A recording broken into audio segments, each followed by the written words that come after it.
yang berbicara, yang kita baca salawatnya dengan harapan mendapatkan syafaatnya, dengan harapan boleh meminum air dari telaganya. Jadi kata Nabi apa? Jangan biarkan celah-celah itu menjadi tempatnya syaitan. Hari ini tidak sedikit masjid bahkan memuliakan syaitan, memberi tanda di mana syaitan hendaknya berada. Na'udzubillahi min dzalik. Mau jadi apa kita, Pak? Mau jadi umat seperti apa kita? Ini adalah simpul terakhir, saudaraku. Kalau sampai simpul terakhir ini kita relakan lepas, sudah tidak ada sisanya ajaran ini di muka bumi. Karenanya saudaraku rahimakumullah, bagi saya urusan sholat berjamaah dan tata caranya ini bukan urusan pilihan fikih, Pak. Ini urusannya adalah urusan dengan musuh Allah Ta'ala. Hadis yang terakhir kata Nabi SAW, Innal Yahuda qad sami'u dinahum. Sesungguhnya Yahudi sudah bosan dengan agama mereka. Wa innahum qaumun hasadun. Dan mereka adalah kaum yang sangat hasad kepada kita umat Islam, terutama dalam 3 perkara. 1. Raddis salam. Kebiasaan kita umat Islam kalau ketemu saling ngucapin assalamualaikum, dibalas waalaikumsalam. Itu Yahudi nggak senang, Pak. Yahudi tidak senang melihat umat Islam berukhuwah Islamnya. Yahudi nggak senang umat Islam kalau ketemu saling bersedekah dengan senyum, makanya dibikin aturan begini, nggak kelihatan senyum kita. Yahudi nggak senang kita ketemu jabat tangan, rontok dosa-dosa.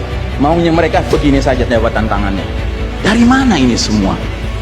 Yang kedua, mereka hasad sama kita dalam urusan apa? Iqamatis sufuf, dalam tata cara kita menegakkan shaf kita. Ingat Pak, shaf dikatakan tegak syaratnya 2. 1 lurus, 2 rapat. Bukan hanya lurus tapi renggang-renggang, atau rapat tapi meliuk-liuk. Tidak, harus dua-duanya lengkap. Sehingga Nabi sampai bertanya, kenapa kalian gak bersaf seperti malaikat di hadapan Allah? Para sahabat bingung, bertanya, bagaimana malaikat?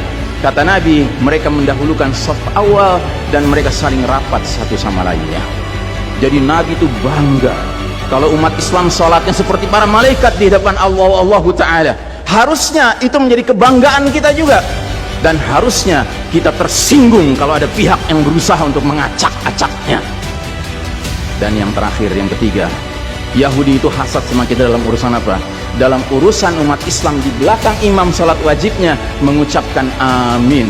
Makin keras suara amin itu, makin geram mereka. Karenanya mereka bikin aturan sempat 2 bulan masjid ditutup sama sekali, nggak terdengar suara amin dari jamaah karena nggak ada yang boleh ke masjid. Tapi sekarang setelah dibolehkan, masjid yang bisa muat 2000 orang, cukup 500 orang, cukup 700 orang. Supaya apa? Sekurang-kurangnya aminnya bisa berkurang. Maka sekarang pertanyaan besarnya adalah, untuk siapa kita sholat? Atau untuk mereka? Inna sholati wa nusuki wa mahyaya wa mamati billahi rabbil alamin. Mudah-mudahan apa yang saya sampaikan tidak membuat bapak dan ibu makan nggak kenyang, tidur nggak nyenyak, tetapi semakin sadar betapa kita sedang hidup di era penuh fitnah di akhir zaman, dan musuh-musuh Allah sedemikian sistematis, sedemikian terencananya membuat kita sadar tidak sadar meninggalkan din kita. Yang paling mengerikan kalau sampai sudah nggak ada perasaan lagi risau dengan ini semua. Karena apa? Nabi bersabda, siapa lihat kemungkaran ubah dengan tangan, nggak bisa dengan lisan, nggak bisa dalam hati. Dalam hati itu maknanya apa? Ingkari itu sebagai kebenaran, itu mungkar.